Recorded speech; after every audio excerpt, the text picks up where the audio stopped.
once again, Stand Your Ground has shown its ugly face.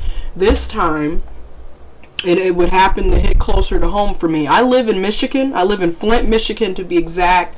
I'm about 45 minutes to an hour away from Detroit, Michigan, and then Dearborn Heights is outside of that area as well. I'm not that far.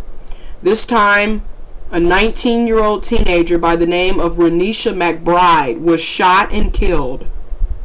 And they're trying to justify these acts by saying that the homeowner was standing his ground and defending himself.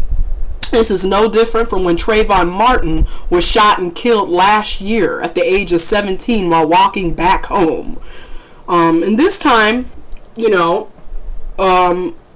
young lady was in a car crash. And she was in a car crash in Dearborn Heights, Michigan, okay, which is like on the city line of Detroit. Her cell phone had died, and she had walked in the neighborhood to knock on a door, okay, to see if she could get help. She was in a car crash. She was seeking help.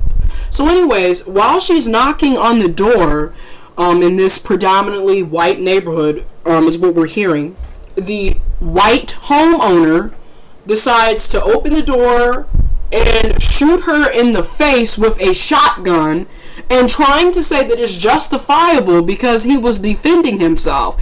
How is somebody knocking on the door putting your life in danger? And then you open the door, or better yet, most people, okay, yeah, it's 1:30 in the morning, and they're saying that the shooting occurred around 3:40 in the morning. Okay, yeah, it's late. It's early in the morning, late at night, however you want to say it. Most people hear a knock, people would probably be like, oh my God, what is that? Who's out there? Well, common sense would say look out the window before you even open the door, right? Most people don't open the door with shotguns and ready to shoot and kill innocent people. So I'm not about to go with this whole justifiable stand your ground trash. Stand your ground is a law that basically justifies killing innocent people. You don't even have to suspect someone. You can just say, you can lie and say somebody threatened you, and you can shoot and kill them, and boom, stand your ground. But here's the hypocritical part of it all. When a black person tries to do stand your ground, such as Marissa Alexander, who did stand your ground when her abusive husband was threatening to hurt her and her children, and she shot off warning shots. She was sentenced to 20 years in prison for shooting warning shots. Mind you, Marissa Alexander also said it was a stand your ground justification. But they sent her, a black woman, to prison for 20 years. Her case just was overturned a couple of days ago.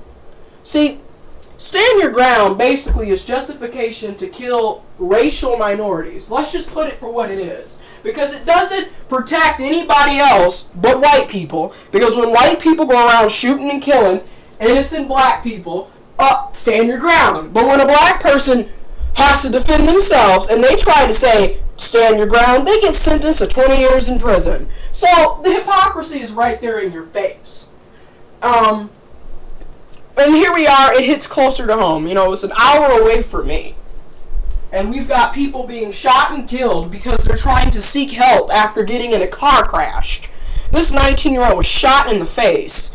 Shot in the face. Alright? She was shot in the face. And now the homeowner who did the shooting, the white guy who shot the young 19-year-old, is trying to, has his lawyer, and he's already saying, well, actually, stand your ground law will justify the shooting. But a 19-year-old is dead. A 19-year-old female is gone. Her life is ended because she was seeking help after getting in a car crash. And what gets me is, and here goes another dilemma. When this happened to Trayvon Martin, everybody was, oh my God, oh my God, oh my God. I don't see that many people doing anything in this situation with Renisha McBride being shot and killed. And this also goes to show you, it isn't just about black boys, it isn't just about black men, black girls and black women also get persecuted and shot and killed out here, and nobody says a damn thing about it. It's black people in general who are being shot and killed left and right.